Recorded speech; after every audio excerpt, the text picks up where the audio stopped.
Llegim o què? I donem pas ara a la nostra secció sobre l'àlbum il·lustrat, aquesta secció que dediquem a aquest gènere literari un cop al mes, de la mà i amb la veu de Montse Torrents, que la tinc ara mateix aquí al costat. Montse, bona tarda, com estàs? Hola, bona tarda, Pilar. Doncs ja tornem a ser aquí amb un nou àlbum il·lustrat avui. Les setmanes passen volant. Sí. I per sort, el material no se t'acaba. No, això no s'acaba, mare meva. Hi ha material per estona, i tant, per sort, Genial. Què ens portes avui? Doncs avui us vull proposar la lectura d'un àlbum d'un il·lustrador alemany que es diu Philipp Guetscher, que ens presenta un personatge en aquest àlbum il·lustrat que a tots ens pot resultar una mica familiar. Us poso en situació. Tu, Pilar, i els nostres oients també poden fer aquest exercici des de casa. Si us parlo d'un tipus que és ben plantat, encara que no tant com ell es pensa, que té habilitats i algun defecte, com tothom, però que si té ocasió no s'està de remarcar les seves virtuts i tot el que sap fer, que deixen alguna frase en anglès o en francès perquè se sàpiga que sap idiomes i que té domini. En definitiva, el típic personatge amb una molt bona autoestima, que va confiat per la vida, segur d'ell mateix, però un palet prepotent, sí? Un tipus dels que diem que està encantat d'haver-se conegut, vaja. Et sona? Et recorda algú? Sí, no diré qui, però jo crec que la ment de tots nosaltres sempre, conforme estaves fent aquesta definició, m'ha vingut algú al cap, efectivament. Algú ens ve al cap, oi? A tots plegats segur que els nostres oients també. Doncs aquest personatge és ni més ni menys el protagonista de l'àlbum d'avui, que com no podia ser d'una altra manera, es titula Jo. Personificat en la figura d'un os molt humà i ben plantat, amb encant, que es passeja fent ressò de les seves virtuts, perquè, com no deixa lloc a dubte la primera frase del llibre, que és tota una declaració de principis, diu: jo me gusto. Simple i llanament. I continua dient: me gusta vivir y sé lo que quiero, yo voy contento por mi camino, yo soy fantástico, sí? I veiem com té una gran ombra que el sobrepassa bastant en dimensions.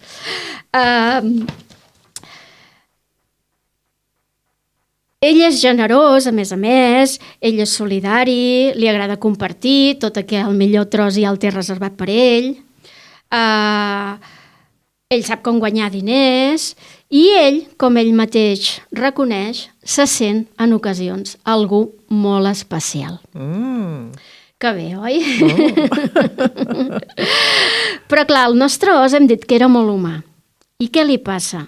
Doncs que també té dies que el sol no llueix tant, dies en què se sent sol encara que estigui al mig de la multitud, dies en què se sent petit i insignificant, i aleshores què fa?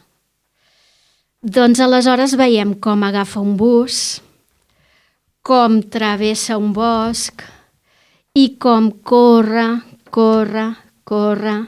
fins a trobar un amic,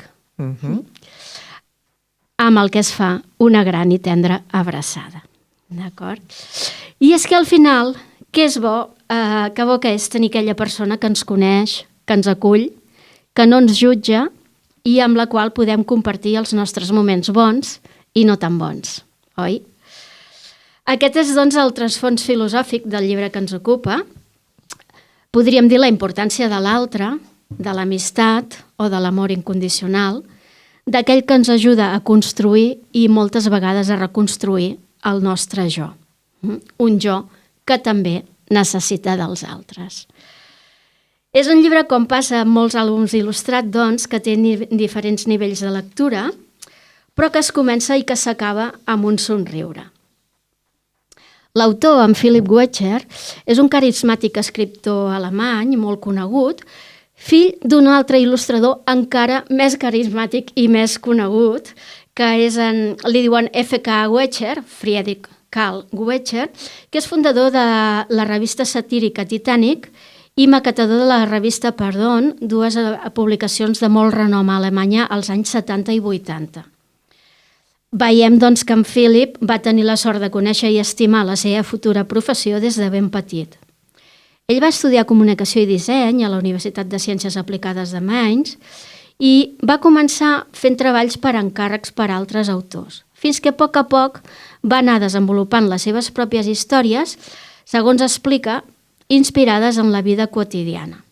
De fet, en els títols dels seus àlbums es veuen reflectits les seves aficions i experiències, sempre amb un punt d'humor i d'ironia.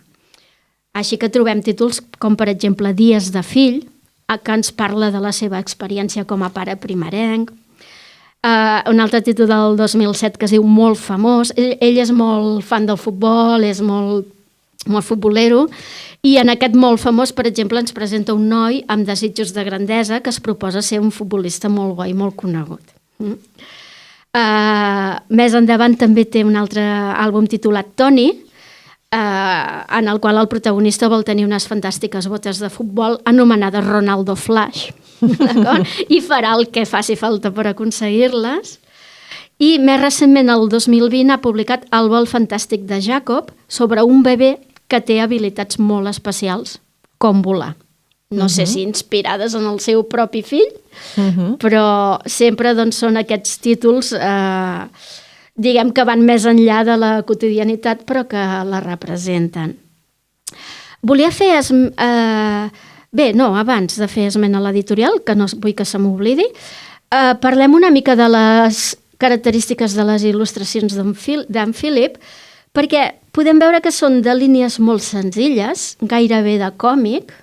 De fet, a mi, quan les vaig veure, no sé si a tu també et passa, em van recordar aquells TVOs d'abans, una mica, no? Aquells personatges així esquemàtics, amb pocs traços, però molt expressius. Amb colors molt bàsics. Exacte, molt primaris i fins i tot amb un rentat, així com típic dels TVOs antics, oi? Això li ve en part influenciat pel seu pare, que era doncs, un gran il·lustrador de còmics, també.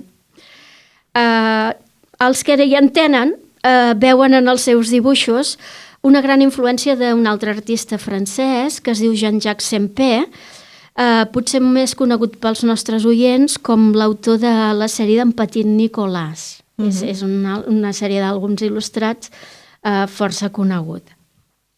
I ara sí que, abans d'acabar, volia fer esment a l'editorial que publica aquest llibre, en aquest cas de Jo, i els altres llibres traduïts també d'en Philip Goecher a l'espanyol.